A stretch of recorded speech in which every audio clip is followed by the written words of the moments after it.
घटनाएं कभी भी किसी समय हो सकती हैं। दुर्घटनाएं या घटनाएं बता के नहीं आती ना, तो हमको प्रिपेयर रहना पड़ेगा, तैयार रहना पड़ेगा। ठीक है सर। तो हम लोग आज इकट्ठे हुए थे मॉक ड्रिल के लिए। तो उसका मैं आपको थोड़ा सा ब्रीफिंग कर दूं मैं 10 मिनट का कि मॉक ड्रिल होती क्या है। ठीक है सर। तो मॉक ड्रिल का अगर हिंदी हम जानना चाहें हम तो संकटकालीन बचाव अभ्यास कहा जाता है इसको। ठीक है। अब मैं आपको बताना चाहता हूं कि इसकी परिभाषा क्या हो सकती है मॉक ड्रिल की, कि दुर्घटनाओं, आने वाली दुर्घटनाओं के बारे में हम जो अभ्यास करते हैं उसे हम मॉक ड्रिल कहते हैं। अब आने वाली दुर्घटनाएं क्या हो सकती है, आग लग सकती है। ठीक है। तो आने वाली जो दुर्घटना है उनको ध्यान में रखते हुए हम जो अभ्यास करते हैं उसे मॉक ड्रिल कहते हैं। सर मेरी बात आप लोग समझ रहे हैं? अगर नहीं समझते हैं तो मुझसे पूछ सकते हैं, इससे भी आसान परिभाषा बता दूंगा आपको। ठीक है। अब उसके बाद जो है इसमें हम लोग क्या करते हैं कि हमारे कर्मचारी हैं उनका क्या रिएक्शन है, क्या हमारे इक्विपमेंट ठीक ठाक है, तो उसमें ये भी जांच हो जाती है कि हमारा रिएक्शन क्या है और हमारे जो फायर इक्विपमेंट जो लगे हुए हैं क्या वो ठीक ठाक हैं, उसकी भी जांच हो जाती है। तो आपको बताना चाहूँगा मॉक ड्रिल की परिभाषा आप जान चुके हैं। उद्देश्य क्या होता है कि रिएक्शन और हमारे फायर फाइटिंग इक्विपमेंट या हमारे जो फायर सेंसर्स लगे हुए हैं या अलार्म लगे हुए हैं, ये सब हमारे क्या है, फायर फाइटिंग हमारे इक्विपमेंट हैं। ठीक है, समझिए आप लोग। तो क्या ये सही है कि नहीं सही है? अब अलार्म लगा हुआ वो बजता ही नहीं है, सेंसर लगा हुआ उसको काम ही नहीं करता, डिटेक्टर लगे हैं वो काम ही नहीं करते। तो इससे हमें दो फायदे हैं कि हम कर्मचारियों का रिएक्शन भी जान जाते हैं कि कैसा रिएक्शन है इनका, और उसके बाद जो हमारे फायर इक्विपमेंट हैं उन फायर सेफ्टी के इक्विपमेंट उसके बारे में हमको जानकारी मिल जाती कि यार हमारा अलार्म ठीक है। तो इसके सर दो हो गए उद्देश्य, समझ रहे हैं आप लोग सर। अब चलता हूँ इसके करने के फायदे क्या है, हम जो मॉक ड्रिल कराते हैं उसका कितना फायदा है।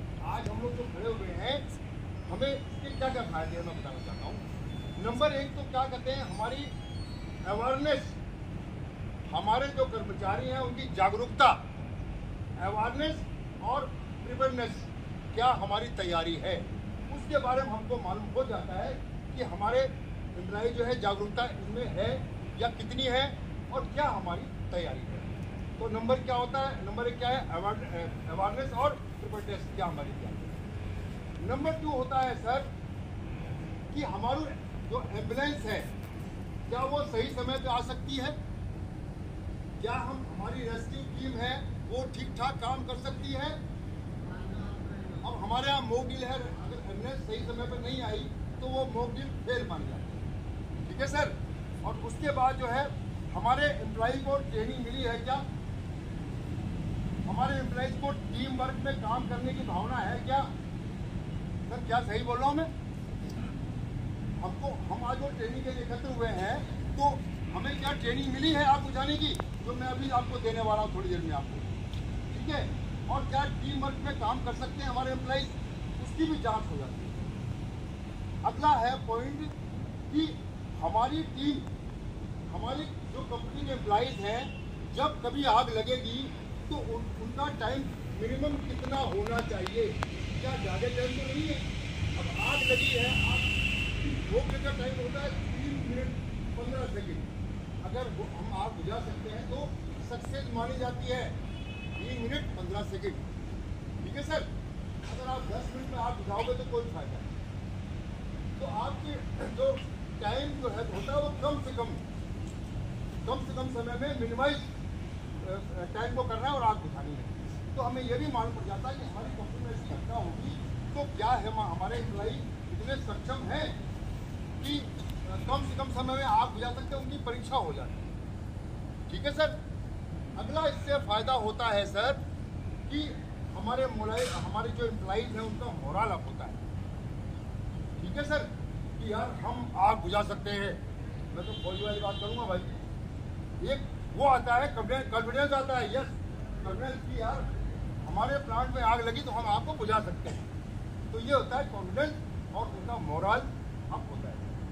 तो यही फायदे होते हैं, ये लाभ होते हैं मॉक ड्रिल करवाने। ठीक है सर, तो मैं चाहता हूँ आप लोग को मॉक ड्रिल साहब को बताइए, कम से कम महीने में एक आध जरूर होनी चाहिए, जिससे हमारी आपको होता है टीम कोऑर्डिनेशन का है, आपको मैंने टाइम कम से कम करना, उसके बाद मोरल अप होना, कॉन्फिडेंस आना, अवेयरनेस होना, ये जो चीज़ मैं बोल रहा हूँ उन सब में आपको फायदा होगा। अभी तक की बात मेरी आप लोग समझ गए हैं? कोई ऐसी चीज़ तो नहीं हो जो समझ नहीं पा रहे आप लोग?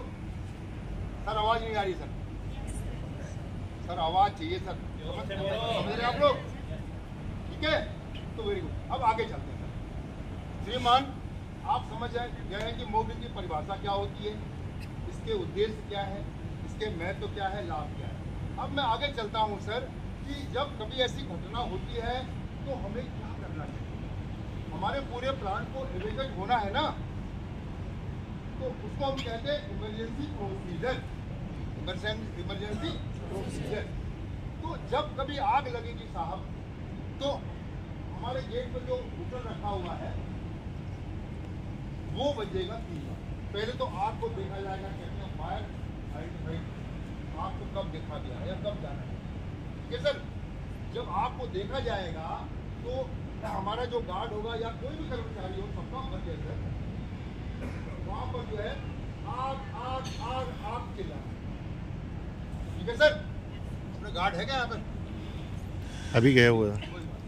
तो खासकर गार्ड को ज्यादा दिखाई पड़ता है, वो फ्री रहता है कि आग आग आग आग आग आग चिल्लाएगा। ठीक है सर, तो इन्फॉर्म टू अदर एम्प्लॉइज, बाकी एम्प्लॉइज को भी बताना होगा। ठीक है सर, दो चीज होगी, पहले आग को देखा गया, आइडेंटिफाइड किया, फिर उसको जो आग आग चिल्लाया सबको अलर्ट किया।